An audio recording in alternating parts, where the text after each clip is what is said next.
tanınmış müğənni Zahidə Günəş açıqlaması ilə diqqət çəkib. Rəngarəng verilişinin qonağı olan sənətçi onun barəsində ölüm xəbəri yayıldığını qeyd edib. Zahidə Günəş bu məlumatın ailəsinə ciddi psixoloji təsir etdiyini bildirib.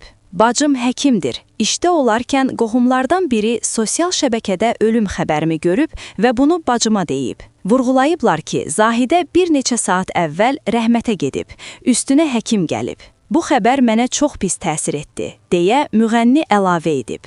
Sənətçi həmin vaxt evdə olduğunu və heç nədən xəbərsiz gündəlik işləri ilə məşğul olduğunu vurğulayıb.